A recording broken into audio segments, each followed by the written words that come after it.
Good afternoon and welcome to our webinar career series, updates on CFA Program and CFA Institute certificate. Thanks for joining us and Happy New Year, everybody. I want to mention a couple of upcoming events. We've got a webinar career series tomorrow, Building Career Security After 50 from 3 to 4, featuring Rob Hellman. And then our 21st annual forecast event featuring Richard Fisher on January 30th from 5:30 to 8:30 p.m. You don't want to miss this one. We're looking forward to a wonderful evening. Check our website for more details on these and other upcoming events and register today. We're thrilled to be joined today by Dan O'Connor and Rob Langrick from CFA Institute. Please submit your questions via the Q&A feature within the Zoom controls at the bottom of your screen. And with that, I'll turn it over to Dan to begin. Great. Thanks, Kathy, and welcome, everyone. Thanks for having me join today. It's a pleasure to be back with CFA Society Atlanta. Hope everybody's 2025 is off to a great start. New year, new content. We wanted to give you an update on some of the changes and improvements that have been made in recent months to the CFA program, along with our suite of certificates that we've been building out across CFA Institute. So I work on our partnerships and client solutions team here, working with many of the firms and universities across the Atlanta area, as well as across the East Coast of the United States. So pleasure to be here.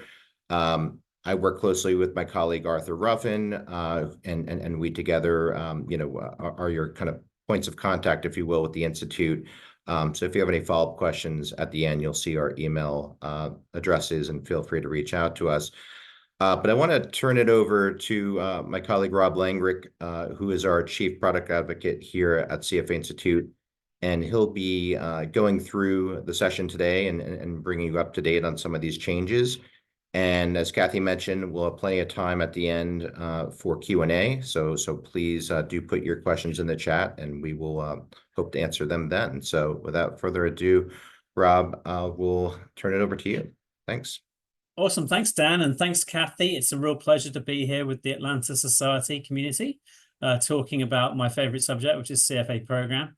May also touch upon some of our other certificate offerings towards the end. But just for those maybe less familiar with us, we're a not-for-profit organization. We're the world's biggest affinity group in finance, bigger than any MBA alumni network, with about 200,000 members. And it's really our goal to educate for the ultimate benefit of society. So we're an education-focused not-for-profit. So let's move forward here, Dan. Mm-hmm. Sorry, it's a little slow on the uptake here. I will advance the Must have some ice in the controls, perhaps. There we go. Awesome. Yeah. So the really cool thing about the Americas, for those not familiar with the numbers, is of our 200,000 members, over half are in the Americas, most of which in North America. And so the networking benefit of the CFA Institute network is really tremendous, especially in North America, where the kind of snowballs gather the most snow since the 1960s. And so do get involved, get stuck in with the Atlanta Society, because it really is, dig your well before you're thirsty. So the networking benefit is really tremendous. You're very lucky to have that resource for you in the Atlanta area. So let's move forwards and talk about CFA Program. So what I'm going to do, for those maybe less familiar with CFA Program, I'll give you the kind of the drive-by, and then I'm going to talk about the latest innovations. There have been tons of innovations in the last few years to CFA Program, and I'll spell out the key ones. Keep it pretty visual, keep it pretty lightweight. If you've got questions as we go through this, please put it in the chat or Q&A feature of Zoom. And then myself and Dan and Arthur will tackle the questions at the end. I'll probably keep remarks to maybe around half an hour, 40 minutes or so, and then we'll jump straight to the Q&A and have it conversational at that point.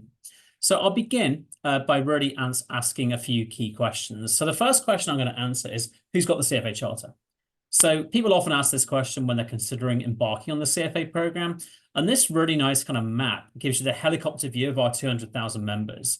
And it breaks it out into the quadrants: buy side, sell side, corporate, and advisory. And the bubble sizes, as you may intuit, are proportional to the number of members, number of charter holders who do each role. So the first thing you'll notice is the most popular role for charter holders is portfolio manager, which is a very prestigious, very well-paid job managing money, essentially for clients on the buy side. We've got about 33,000 PMs who are charter holders. Second biggest bucket is the A in CFA, which is analyst or sell-side equity research analyst, a role I did many moons ago in London as an equity research analyst covering the telecom sector. But when you actually step back from this diagram, you realize that of the 200,000 charter holders, they really do tons of different job roles. So if you're considering doing the CFA program, it's not a single job role credential, it's a Swiss Army knife. And it really is drives your career optionality, opens lots of doors, and people often will move between the bubbles in their career. So that's who's got the charter. One really cool thing I love to show is this league table in terms of number of charter holders by firm. It has updated, by the way, and we're going to update it in the next couple of weeks. But suffice to say, when we first did it at the end of 2023, UBS was number one, having just merged with Credit Suisse. It leapfrogged JP Morgan there. But the thing to recognize is think about your own where you went to university yourselves. There's not a single university in the world that will have more people at a firm than CFA Institute does at firms. And the reason for that is our alumni network is 200,000 strong. So if you take the biggest MBA school in the world, which are actually NYU, New York University has the most MBA alumni of any school in the world with its nighttime MBA plus its full-time MBA. They have about 130, 140,000 alumni who did the MBA at NYU. So we have 200,000. So not a single university in the world can match us in terms of network size. So what this means, no matter where you work in Atlanta or away from Atlanta, you're going to have more people with a charter at your firm than you will people who went to your school. So it's a really good networking benefit, both inside your firm and, of course, outside your firm. We do update this league table. If you Google where do CFA charter holders work, you'll pretty quickly find it. And we're about to update it in 2 weeks. I might as well spill the beans. Number one position now is Royal Bank of Canada, who moved into the number one position. That's an exclusive, by the way, and you'll see that in a couple of weeks on the website. Let's move forwards, Dan. Okay, so what role do people do when they start the CFA program? Again, as you go look at the bubble diagram, it's loads of different job roles, and that's also true at the entry level of the CFA program. So often surprises people. The biggest single bucket is accountant or auditor. So people often working at the Big Four. It's very popular to do the CFA program there to start the journey there and move into institutional finance. Equity analyst, that's the golden oldie role. That's the A in CFA is number two. But step back from this diagram and you realize, wow, people start their journey in tons of different job roles on Wall Street, basically. And that's the key message here. It's not for any single job role. It's for people who want to work in institutional finance and really want to spend the time to invest in their career, build their knowledge in order to move around that kind of bubble diagram we saw earlier. So let's move forwards here. Next question, why do people do the CFA charter? So let's move on here and actually answer that question. So I did, well, there are a few reasons people do it. Well, first of all, we're kind of known as the Grey's Anatomy of finance, not the TV show, by the way, but the medical textbook, which has been going since the 1800s. It's the main anatomy textbook in the world. I think they're on the 80, I Googled it, they're on about the 83rd edition or so. And the thing about Grey's Anatomy is they've been updating it since the 1800s. And so since 1963, we've had the curriculum, which really is the kind of orthodoxy of the securities market, and we've kept it up to date every year since 1963. So we are Grey's Anatomy for finance. Basically, there's no other curriculum that purports to cover the full securities markets in terms of asset classes and different job roles. So what we've done, the actual genesis of the CFA program is pretty interesting. If you look at that stack of books, you've got like Fabozzi on fixed income, you've got Benjamin Graham on securities, you've got Economics Mankiw, the Harvard guy. When you think about it, there's all these prestigious textbooks to learn finance. But what we do, we integrate them all into one source, basically. And then we have a really tough exam on the end of it, which is not what you get when you read those textbooks. In fact, when you think about it, how could you prove to someone you've read Hull on derivatives? We can all accept Hull is the best derivatives textbook in the world, but what it doesn't have is an exam and no way to prove you actually read it.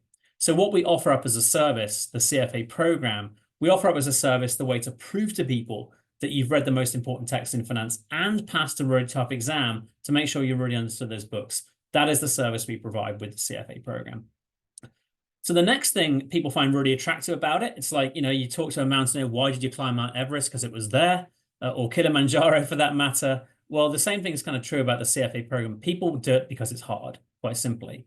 People are attracted to that like moths to a flame.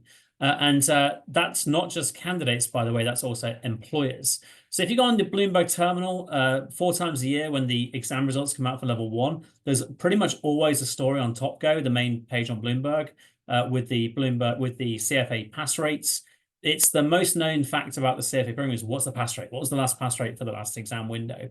And it's really hovering about 50% or so. So this is the most known fact about the CFA program is it's got a relatively low pass rate. And so what that really means is people know it's hard, people know it's tough. And so it's a really good way to prove to people you're smart and hardworking. And so this is kind of the storefront of CFA Institute is this kind of pass rate diagram, and it attracts both candidates and employers alike. Okay. Now I spoke to about 300 people back at the start of the pandemic, actually. And I was curious. I moved into the role as general manager of the CFA program. The first thing I did was speak to a bunch of charter holders and ask the question, why did you do the CFA program? Now, it wasn't like a quantitative survey. It was very conversational. I took great notes. And then I took the notes back. I was at home and I read all the notes very carefully. And I kind of clustered the data and said, okay, if I had to create a bar chart, which kind of shows what was the primary reason all those 300 people gave, what would the bar chart look like? And here's the answer. So the number one reason people gave me as to why they'd done it is this thing called signal value. And I think it's worth explaining what signal value is. So the thing to recognize about the CFA program and CFA Institute for that matter is CFA is a trademark. So no one's allowed to use the acronym CFA apart from CFA Institute. And people also know it's a really tough exam with a low pass rate and great exam security. So what does that mean? What that means is we've got a really great way to prove to people that you're smart and hardworking, that you cannot fake, basically. And so that's that signal value. So you're signaling to your co-workers, you're signaling to your boss, you're signaling to your across the firm, your clients, your prospective clients, that you're the real deal. And that's the number one reason people do it. There are also other facets like value for money. You know, a top MBA is going to run you $250,000 in terms of the fees and living expenses. We're about $5,000 US, so radically cheap compared to alternative master's comparable products, MBA being one of them. So there's that as well. There are other benefits as well. Say pursuit of knowledge is the one you hear most often from people in the program at the time. So again, it's that orthodoxy. We've codified the main things you need to know in the securities market. Some people love that curriculum. So let's move on, Dan. So here's why I did it back in, gosh, I started in the year 2000, I think it was, as an equity research analyst. I was a law major, and so I didn't study finance or economics or business at undergrad. And so if you study chemistry or law or history or geography or any other subject that's not finance or business or economics or accounting, then you need to imbibe the asset classes, you need to learn accounting and what have you. But it's really tricky to learn those subjects after you've graduated if you didn't study them at college. So this is a huge benefit of doing the CFA program. It's basically like doing a fusion of a bachelor's and a master's in finance, essentially, which is what I needed and the reason I did the program. Okay, next question. What do we cover in the CFA program? I think we kind of touched upon this. I'm going to go into a little bit more detail and really give you a look under the hood here. So let's move in. So first of all, it's a 3-level exam, level 1, 2, 3.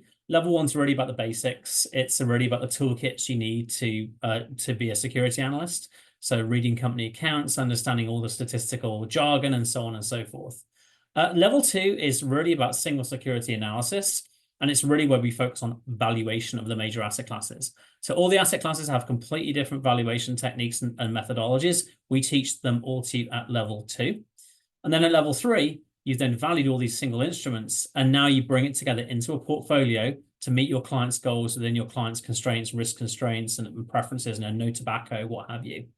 And then you learn how to measure performance on the portfolio to track how you're doing and so on. And you'll do strategic asset allocation, you'll do tilts and what have you. So level 3 is all about money management.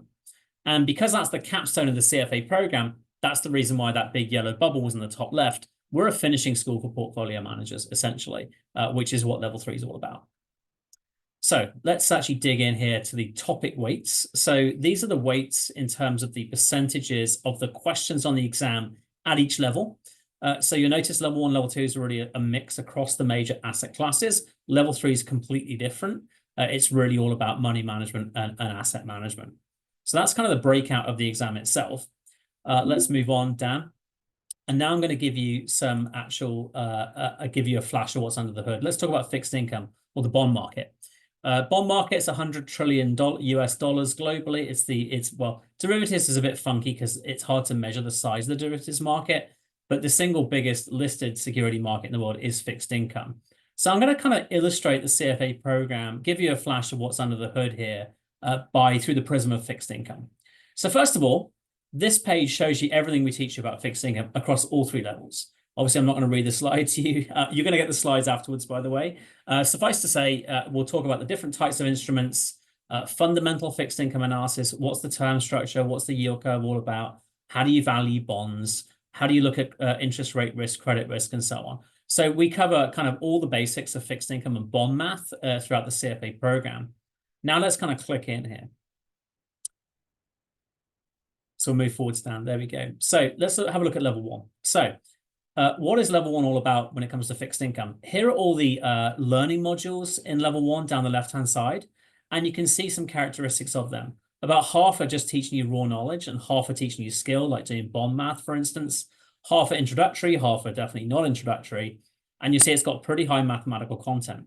So it's worth kind of dwelling on that for a second. The reason why the CFA program's got those pass rates, the reason why it's hard is really the key reason is the mathematical content of it. No apologies. Doing finance is mathematical, and we teach you all the multi-step calculations that you got to know on the street, essentially. And this is what makes the program tricky to get through. You got to memorize formulae. You got to conduct multi-step calculations under time pressure in the exam, and that's where the signal value comes from, quite simply.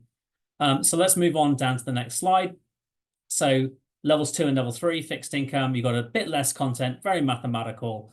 And so this is just an illustration of how one of those 10 topic domains is it expresses itself through the program, through these sort of learning modules. Now let's show you the exam itself. Don't be too afraid. So I'm going to ask you a question. So you're going to want to think about this. This is a real question we've asked on the CFA exam. It's been retired, so you'll get no edge by memorizing this. I'm doing it to illustrate what the exam's like. So modified duration is the most appropriate measure of interest rate risk for which of the following? Is it a callable bond, a US Treasury bond, or a mortgage-backed bond? So the question is, when do you use modified duration for which instrument, essentially? Now, the answer, by the way, on the next slide is Treasury bond. And the reason for that is modified duration is an approximation. It's a shortcut. It's a heuristic. It's a rule of thumb you can use to measure interest rate risk, but it's not definitive, essentially. Meaning you can only really do it on a simple bond, a simple security. The moment there are embedded options and callable bonds and mortgage-backed have embedded options, prepayment options and what have you, you can no longer use the shortcut. So we teach you about modified duration. Now, if we just go back to that slide real quick, I just want to call out 2 things. So most of the CFA program is multiple choice, and it's got 3 choices, A, B, and C. And this is just a classic example of a question. You'll also notice that it's not really obvious which is the correct answer. It's not really obvious which are the incorrect answers. We don't have these kind of throwaway sort of, that's obviously the wrong answer kind of choices. And this also makes the exam hard. We're very, very good at asking questions that are quite parsimonious and short. And you always think, wow, I should know the answer to this. And often you don't. And so this is kind of what makes the exam so feared by candidates, that we're really good at asking questions, which really kind of gets the crux of whether or not you've mastered what it is we set out to teach you, essentially. So that's a bit of a flavor for the exam itself. Now let's move forwards. Let's talk about how you can take the CFA exam. So next slide. This is a bit like a, by the way, this is a real CFA exam room. There's one in Atlanta, by the way, and it's got 26 seats, I beg your pardon. And it's kind of like a sort of modern sensory deprivation chamber, I would say. You've got these kind of wooden things next to you. You can't see your neighbor. That's great, by the way, because they're not distracting you. You can cancel the noise completely. And you're just focusing on the screen in front of you. It's a computer-based exam. And it's just so conducive to study and for doing an exam. There's just no distractions. The only possible distraction is if we turn the air conditioning too high, you're going to want to have multiple layers. And then if it's not too high, you're going to want to take a layer off. So definitely get dressed in layers when you go and do the CFA exam. So this is kind of how the exam looks. Now let's talk about the exam scripts itself on the next slide. So first of all, each of the 3 levels is the same length. It's basically 4.5 hours in that seat with half-hour break between the 2 halves. That's an optional break. You'd be kind of crazy not to take it, even if you just sit there, just give your brain a break. Definitely recommend that. So you're actually in the room for you're in the center for just over 5 hours. There's the check-in as well on the front end. So that's kind of how long you're actually in the building for when you take each of the 3 levels. Now, level 1, all it is, it's 180 multiple choice questions with answers A, B, and C. That's all it is. And people are often surprised, thinking, wow, that sounds really easy. That's all it is. It's like, that is all it is. Is it really easy? No, it's not. We've had over 1 million people attempt level 1 CFA exams since 1963, and only 2 people ever have scored a perfect score. So looking at level 2 is the same length, 4.5 hours in the C, but it's only got 88 multiple choice questions this time. Again, A, B, C. Now, and what's different about it is they're clustered around professional scenarios. They're not standalone questions like level 1. And so they actually focus on a specific professional scenario. And then we ask you 4 questions about each scenario. So there's a bit more reading to do, which is why we give you a bit more time. Now you would think to yourself, hang on a minute, if there's only 88 questions, then surely like loads of people have got a perfect score. No one has ever scored a perfect score on level 2 of the CFA exam. So it could be you. And if it is you, we'll definitely get you on a webinar and ask you how you did it, which is what we did to the people who scored a perfect score on level 1. By the way, it was a guy in the pandemic in Edinburgh in 2021. He was locked in his room for months on end, and I swear that's why he got a perfect score. And the other individual, a lady in Singapore, was similar. It was during the pandemic. So I think that's I'm not sure we'll ever see that again. It was kind of a quirk, perhaps. Level 3 is different from level 1, level 2. Half of it is half is multiple choice. Half of it's what we call constructive response. You kind of write these answers on the keyboard. About 50 words per answer is usually what you do in response to a prompt. And the reason we make it different is we don't want, employers want to see you haven't just like mastered a multiple choice exam. They want to see you've got communication skills and you can type clearly and in order to communicate with clients.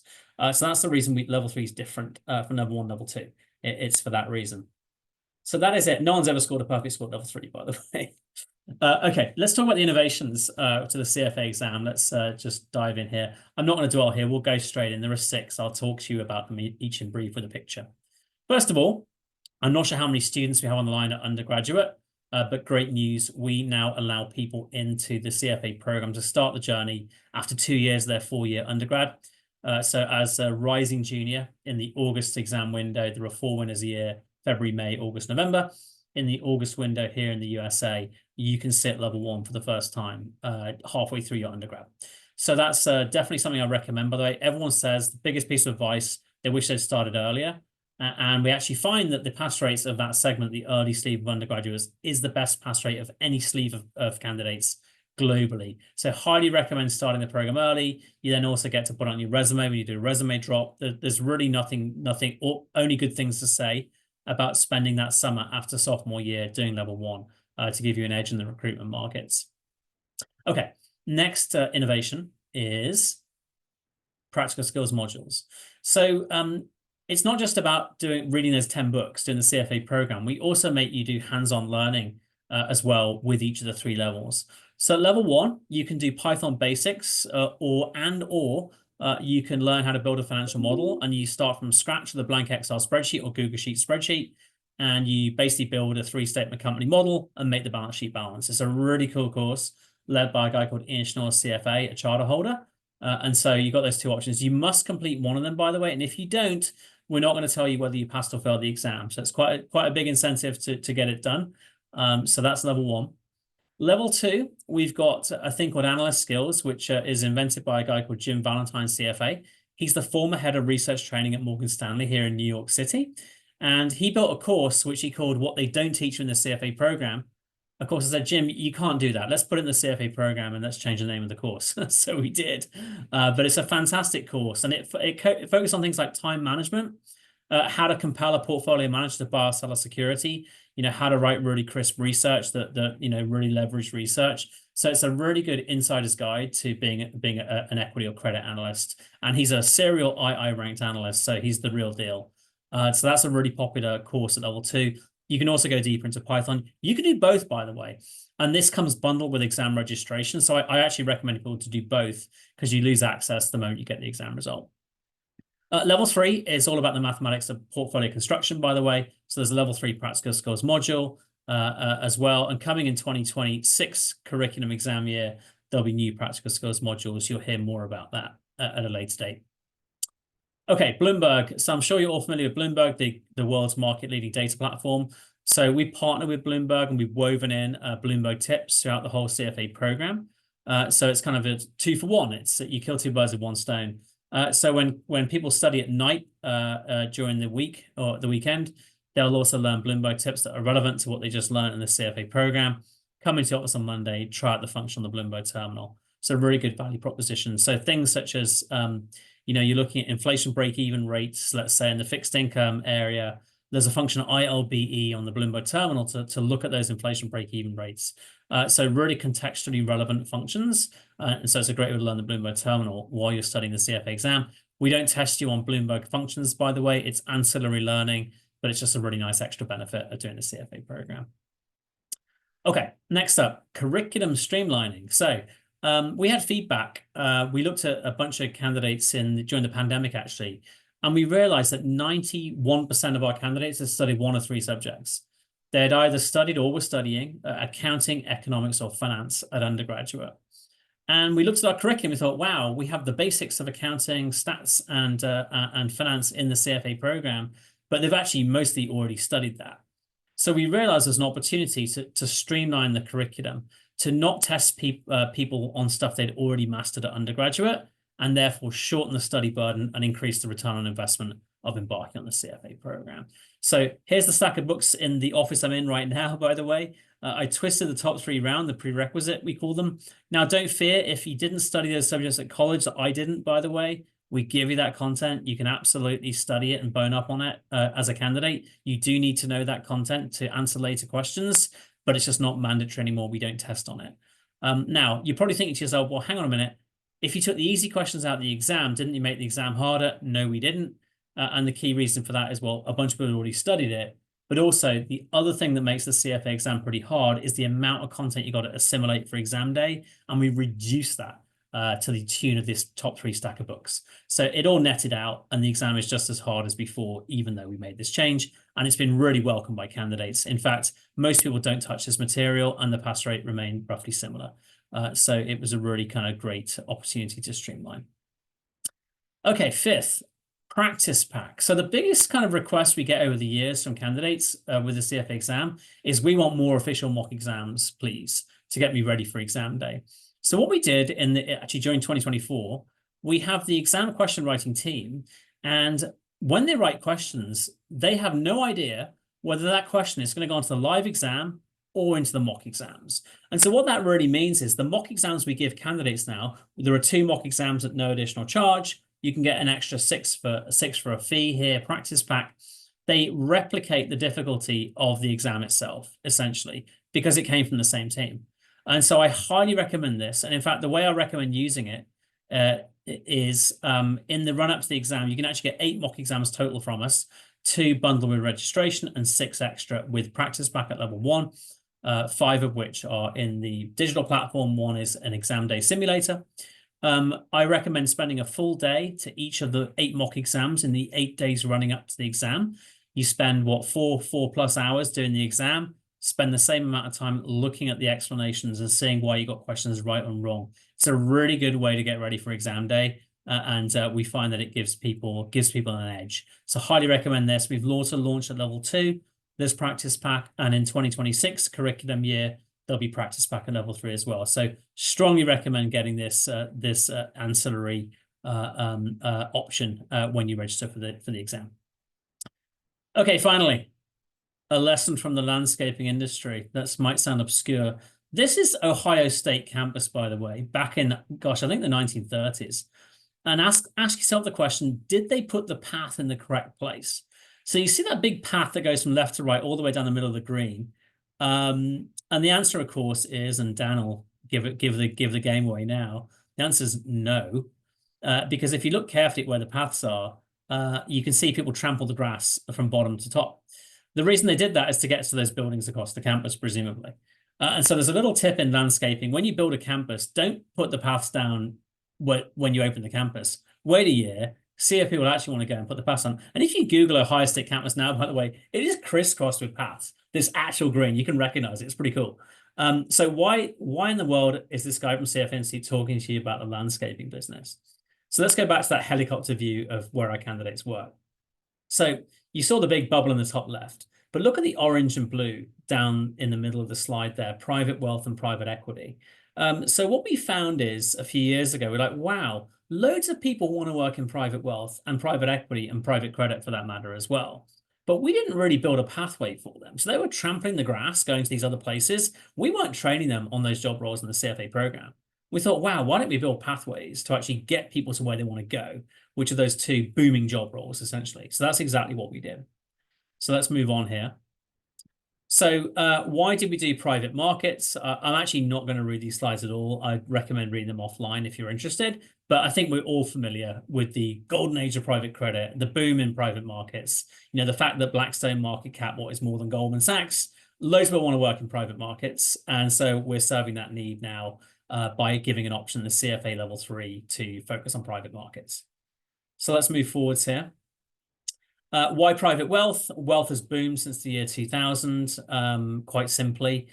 Bain does really good data analysis on the segment, and there's tons of new jobs working in private wealth, especially here in the USA, where the growth in wealth has really been tremendous. Half of all wealth on planet Earth is in America, so you're very blessed to be in this nation, and the private wealth management industry is booming accordingly. And so there are lots of great job opportunities for undergraduates, for people in their 20s, to move into private wealth management as a relationship manager or as a portfolio manager. And so we wanted to serve that growing industry as well.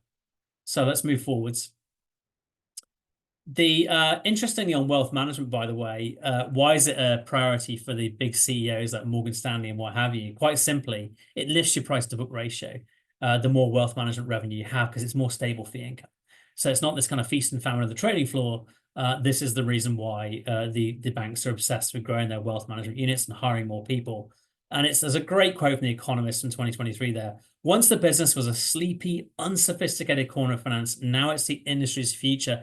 And I can certainly attest to that. Back in 2000, nobody talks about private wealth. Wasn't at all hot, wasn't interesting to people. Everyone wants to be a trader or PM or hedge fund manager. So definitely true. And definitely lots of young people now are realizing this is actually a really good place to start your career in private wealth. So let's move forwards, Dan. The problem with private wealth, though, is things have changed a lot since the year 2000. I think maybe many of you have seen the TV show Succession, so you'll know all about the problems that tremendous wealth can bring to a family, and the sources of wealth have changed. So lots of people now are star athletes, are now very wealthy. That wasn't really such the case in the year 2000. Inflation is now more of a problem, perhaps, than it has been really over the last 20 years. And so the jobs become much more complicated, the private wealth job. So we realized we had some pretty big gaps in our curriculum, and that's really what we remedied with the new private wealth pathway. So let's move forward and talk about the actual solution, what we've done. So what we've done, we've essentially got new content areas focusing on private wealth management and private markets in the CFA program. And the way it works on the next slide is when you register for level 3, you basically have a choice. You can choose one of 3 options, one of 3 flavors. So before we just had one flavor at level 3, the portfolio management flavor. Now there are 3 flavors. You've got the Coca-Cola Classic, great for an Atlanta webinar. It's the standard the classic flavor there. About half of candidates do the classic. And then you've got the new flavors, private markets and private wealth, for those people who really want to sharpen themselves up for job interviews or because that's the job after the job they want, perhaps. So now you've got that choice. So about 2/3 of the curriculum and the exams identical for candidates, no matter what they choose. 1/3 is different. So they get a different curriculum based on their choice. 1/3 of the curriculum is going to be different, and 1/3 of the exam will link to that different part of the curriculum. So Dan, we have a deadline coming up on the 6th of February for May 2025 window. If you want to sit CFA exam, there is still time to learn. It takes about 5 months or so to study for each level. So there's just time. If you wanted to sit the May exam, highly recommend jumping on that right now. Alternatively, the early deadline for the August window is January 23rd if you want to pay a lower fee. Really up to you, depends on your firm's reimbursement policies. Again, I highly recommend getting practice pack. Get it when you register. It's there at point of purchase. Highly recommend that. It will give you an edge in terms of your likelihood of passing the exam. Okay, let's cover briefly the certificates, and please do keep the questions coming in. I saw a question pop up a bit earlier, and we'll answer all the questions in the order they're received. So we've got a few certificate offerings. So we've moved beyond. We don't just do CFA program anymore. So the certificate in ESG investing, all about sustainability. So let's say your client has a certain goal in terms of the decarbonization of the portfolio. How do you implement that into your client's portfolio? That's what the certificate covers. All the different preferences being expressed by clients. How do you actually incorporate that into the money management process? So it takes about 100 hours of study. It's self-paced self-study. You've got 6 months to do it. There is an exam at the end with, I think, 130 questions, a proctored exam. And it's really popular on LinkedIn. So it's actually the world's biggest ESG training program by quite a long margin. I've had about 25,000 or so people go through it since inception. So that's the certificate in ESG investing. Next one, climate. If you want to go deeper into the E and really go deep into how climate impacts single companies and your portfolio, then you're going to want to think about climate risk evaluation and investing certificate that gets a lot more technical than certificate in ESG investing and really focuses purely on climate. This, again, is another 100 hours. There's a self-paced option. There's a co-op-based option if you want to meet people who work in sustainability or who work in climate areas in a bank. So that's the climate risk valuation investing certificate. You have a nice LinkedIn badge as well, like with the ESG certificate. Investment foundations, this is really kind of a shrunken down version of level 1 of the CFA program. It's got the same 10 topic domains like fixed income and equities we talked about, but it doesn't really have the mathematical content, and it's a lot shorter. It takes about 60 to 90 hours. There's a quiz at the end. It's not proctored, unlike the CFA exam. And it's really designed for people, two types of people. It can be a youngster who's asking the question, I'm interested in finance. And then it can be for someone who's actually works at an institution or who perhaps didn't study finance at college, who's considering or wants to speak the language, wants to know what the front office is doing, or maybe wants to make the leap to the front office or middle office. So it's a great way to familiarize themselves with the lingo, with the jargon of finance, and get more comfortable working at a financial institution. So it's very popular with people in marketing functions, in IT functions, in management administrative functions, in sales functions.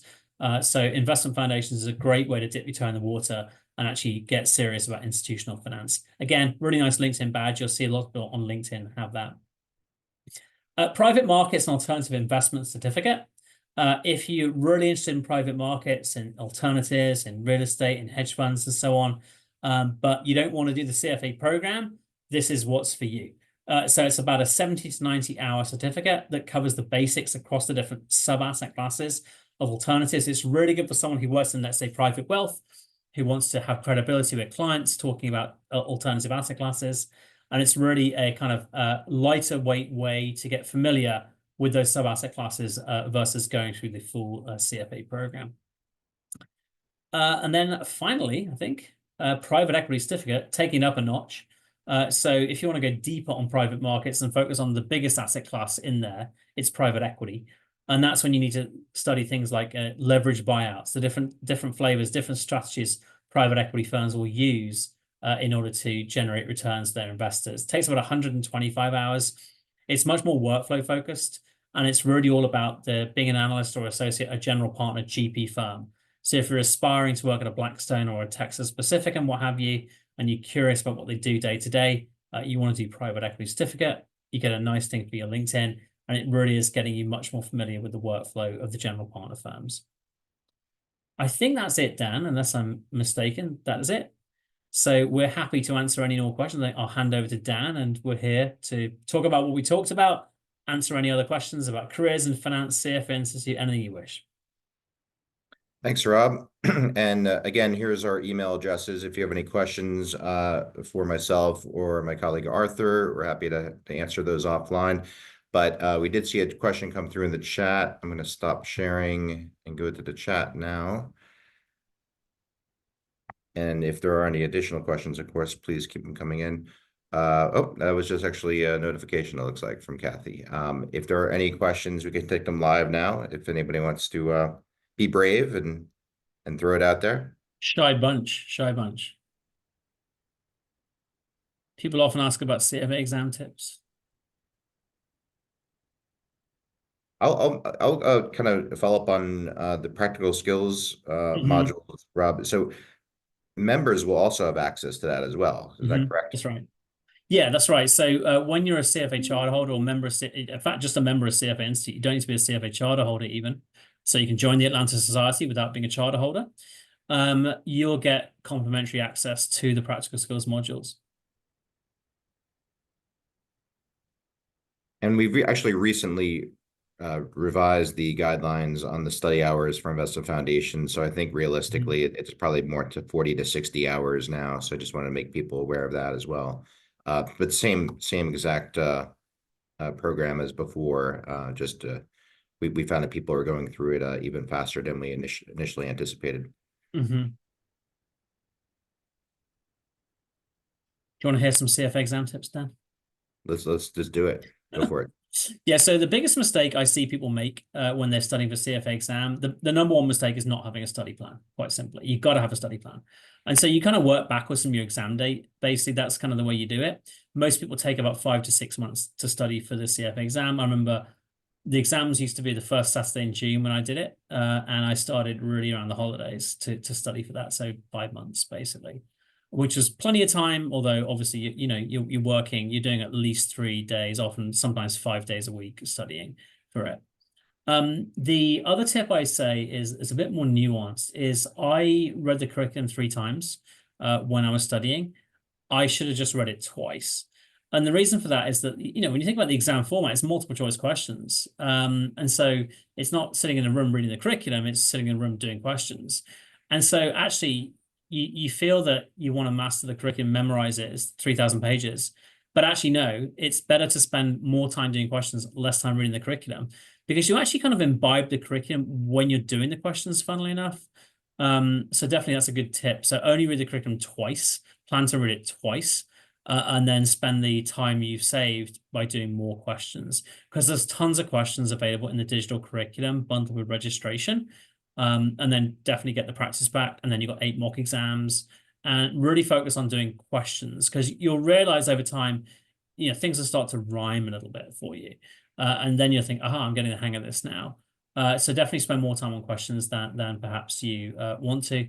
And then the other thing as well is when you do the mock exams, even if you got a question right, read the explanation, because you might have got it right for the wrong reason, because it's multiple choice. You can just roll the dice. It's A and the answer is A. Great, I'm a genius. Like, no, you got lucky and guessed correctly. You didn't learn anything unless you actually look at the explanation and really consider, why was that question correct?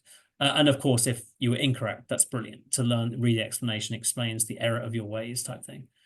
So yeah, definitely taking as seriously reviewing your mock exam as seriously as you took the mock exam, because it's not just a litmus test, am I ready to sit the exam? It's actually a core piece of your studying.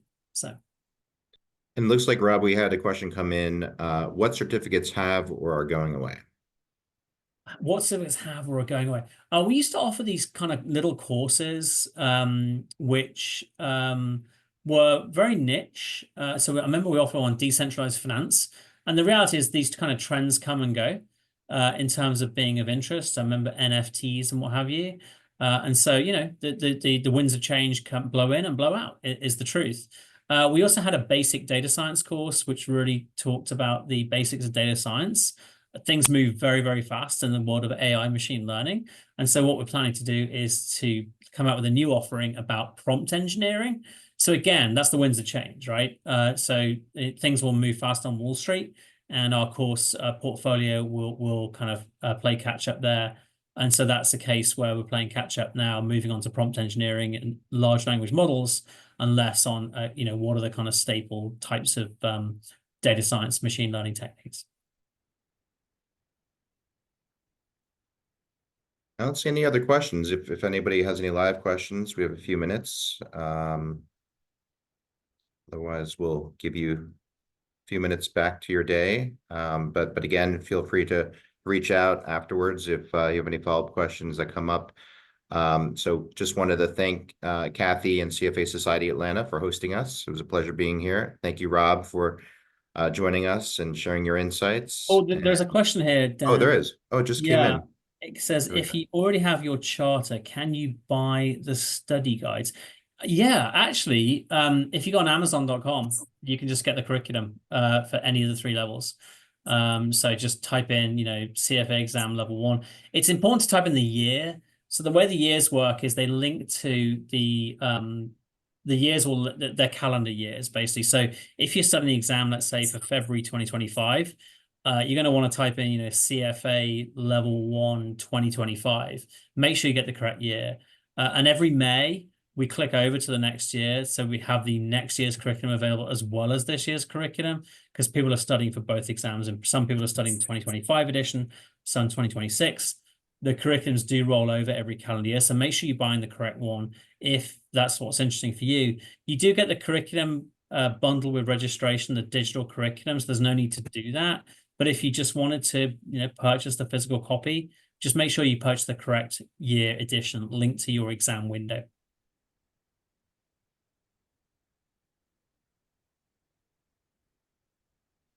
Great. Oh, Kathy. Yes. Thank you so much, Rob and Dan, and thanks for this great informative presentation and your time. And thanks to everyone who connected with us today. Look for an event survey, replay, and presentation to follow. Have a great afternoon, everyone. Real pleasure. Thanks, everyone. Thanks, Thank you. everyone. Bye now.